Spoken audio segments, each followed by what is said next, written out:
The movie is based in the near future. A massive asteroid is advancing towards Earth and threatening to wipe out humanity. Therefore, the international community has come together for an operation called the UNMS, which is spearheaded by the Chinese government. It intends to launch a group of super-nuclear missiles from a large base on the lunar surface. The plan is to use these missiles to shatter the asteroid and use the moon to shield the remaining debris from hitting Earth. After 8 years of meticulous planning, the missiles are launched and the massive asteroid is successfully destroyed. This sends everyone on Earth into a state of frenzy. Yes! We didn't even have to sacrifice Tommy Lee Jones. Meanwhile, on the moon, the project's maintenance engineer Dugu Yue welcomes the project commander Xing back to the lunar base after she returns from launching the nuclear missiles. It becomes clear that Yue has a major crush on his commander, but the latter reprimands him for being lazy and sends him back to his room. Lo and behold, it's then revealed that one of the nuclear missiles was thrown off course by a solar storm, leaving some of the asteroid fragments heading towards the UNMS moon station. Commander Xing immediately alerts everyone at the base and orders them to rush to the evacuation rockets. However, Yue is lost in his thoughts, oblivious to the threat looming outside, and people say simping isn't dangerous. By the time he notices the warnings and comes to his senses, he learns that all rockets but one have already left the lunar surface. The last rocket is piloted by Xing, and Yue rushes towards her in his space rover. But unfortunately, along the way, he crashes into a gigantic hole, and Xing is forced to take off, leaving him behind. After a while, Yue climbs back to the surface and watches the rocket leaving. At the same time, the asteroids rain down on the lunar surface, destroying everything in their way. Fearing for his life, Yue rushes towards a nearby crater for shelter. However, the impact from an asteroid throws him like a ragdoll, knocking him unconscious. Unbeknownst to him, another massive asteroid flies over the moon on its way to the Earth. Yue eventually gains consciousness, and as he begins to cuss out his teammates for leaving him behind, he finally notices the large asteroid on a collision course with Earth. Soon, a gigantic explosion occurs, annihilating a large portion of the Earth's surface. Distraught, Yue immediately rushes back to the lunar base and tries to call for help. However, all his attempts to contact humans are met with silence. Several days pass by, and it soon dawns on Yue that there's a possibility of him being the only human alive in this universe. He goes into despair and starts honoring his fallen friends. The only good thing is that he has enough food to last at least 80 years. One day, he decides to go to his crush/commander Xing's room. The loneliness drives him mad, and he sets up a date with a DIY figure of Xing. After the meal, he makes out with the figure. Something tells me he's done this before. Meanwhile, it's revealed that some humans have managed to survive the asteroid, and Yue's teammates, including Commander Xing, have safely made it back to Earth. Somewhere in an underground base, Commander Xing and the others awkwardly watch Yue go mad and make out with her picture. They feel embarrassed by his actions, but the project's chairman feels that they should establish contact with Yue. He wants to broadcast the story of Yue's survival to everyone alive on Earth, because the ratings on this reality TV show will break all kinds of records.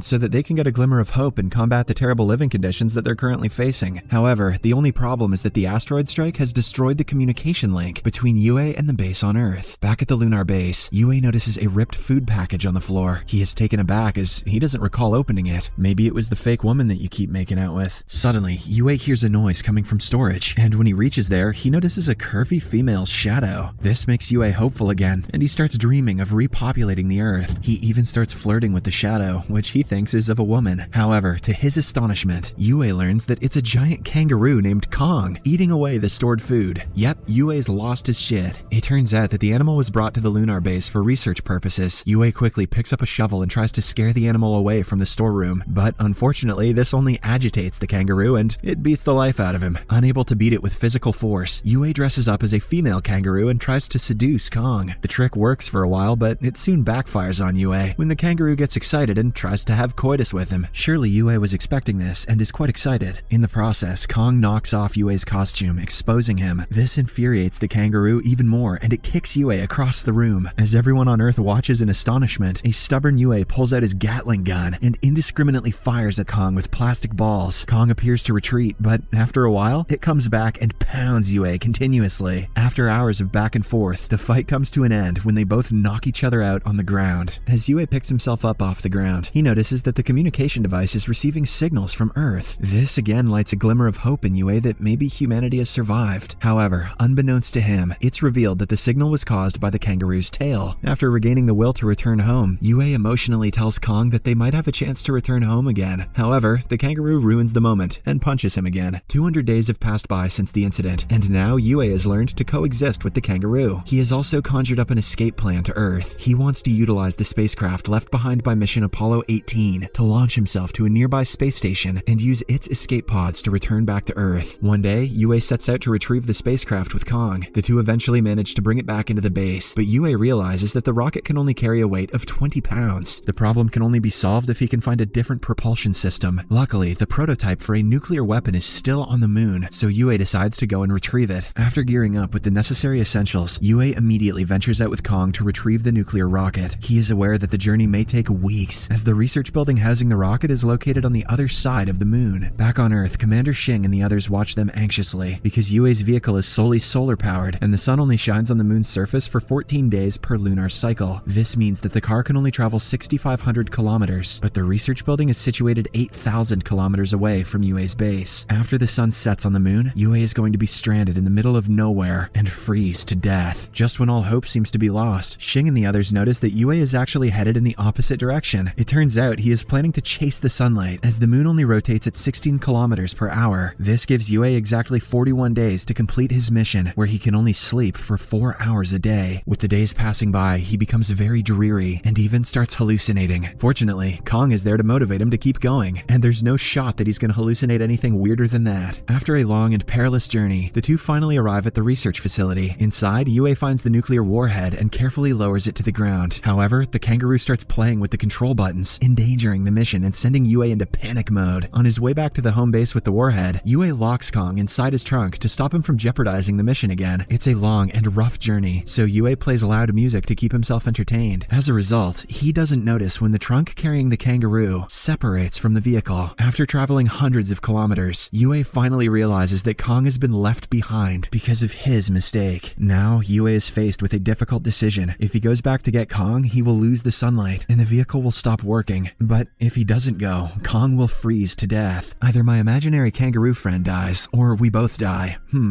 It's a no-brainer. Yue contemplates for a bit and eventually decides to go head back and retrieve the kangaroo, putting his own life in danger. After hours of traveling in the opposite direction, he makes it to the truck and reunites with his friend. The two share an emotional moment, and just like a puppy, Kong licks him out of excitement. The two then set out on their journey towards the base, while trying not to fall asleep as the sun continues to move farther away from their vehicle. Unfortunately, even after their best efforts, the sun eludes the two, making it impossible for them to survive. Hey, at least Yue got licked by a kangaroo on the moon. Despite this, Yue refuses to give up, and he continues to drive the vehicle as it is forced into its last hours of battery. He also turns off the heat to conserve as much energy as possible. Eventually, the car runs out of battery, and it comes to a halt 55 kilometers away from their base. Now, the duo only has 3 hours of oxygen left, and Yue finally gives up. He emerges from the vehicle and awaits his death. However, an idea suddenly strikes him when he notices that his animal friend is attracted to the reflection from his mirror. He quickly pulls out the door of his vehicle and transforms it into a sled, which will be powered by Kong.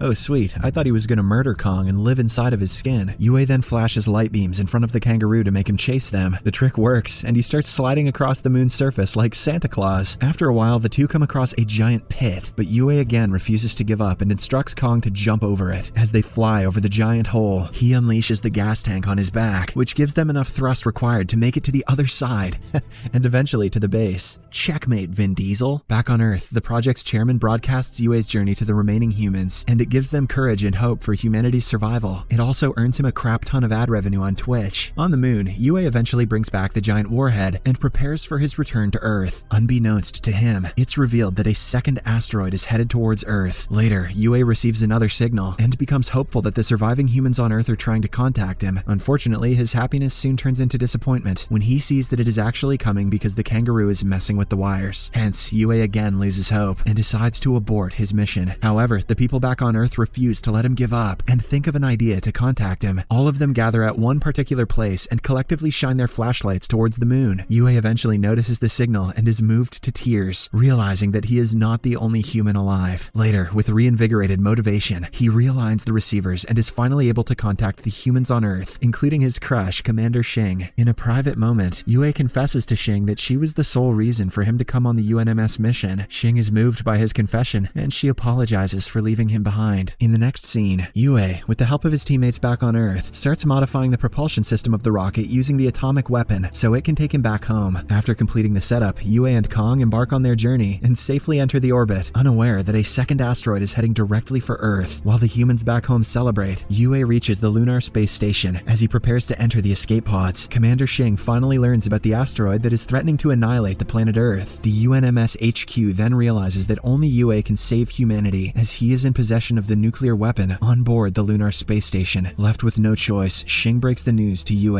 and surprisingly, he agrees to sacrifice himself to save humanity. Finally, there is a point to simping after all. Following this, UNMS orders everyone back on Earth to return to their shelters and prepare for the worst. Meanwhile, in space, Yue tearfully bids goodbye to Kong and sends him back to Earth in an escape pod. Why didn't he take the escape pod and shoot the goddamn kangaroo at the thing? Yue is an emotional wreck, but he collects himself as he has been tasked to save humanity. After a while, Yue heads towards the asteroid and enters a cluster of giant rocks. He tries his best to avoid them, but his surroundings become more crowded and chaotic. A rock eventually collides with his ship, causing the vessel to spin violently in space. Yue scrambles to stabilize the ship that's completely out of control. Eventually, he comes up with a solution. He breaks open the door of the ship and uses it to equalize the pressure, finally bringing the rotation to a halt. Yue then checks on the ship's engine, only to learn that it has been completely destroyed and can no longer lead him to the asteroid. Left with no other choice, he decides to manually take the nuclear bomb to the giant asteroid. This means that Yue dies an extremely painful death. However, without a second thought, he ventures out and unlocks the warhead. Then he uses his jetpack to head straight towards the massive asteroid while dragging the nuclear warhead with him. Yue's spacesuit is slowly destroyed by the countless rocks, but he finally reaches the asteroid. In his last moment, he remembers his crush, Commander Shing, before a huge explosion takes place and the asteroid is blown into smithereens. Back on Earth, people finally emerge from their shelters and notice the giant explosion in the sky. They are elated to have survived the apocalypse, but are also sad that Yue has sacrificed himself. Several years pass by, and the humans have restored Earth to its former glory. The kangaroo Kong is returned back to its natural habitat, while Commander Shing and her team are again sent back to the moon, so they can continue their work of protecting the Earth from extraterrestrial threats. I was kinda hoping Kong would end up with Shing. Subscribe for more videos like this, turn on notifications, and leave a like to help the channel out. Thank you for watching.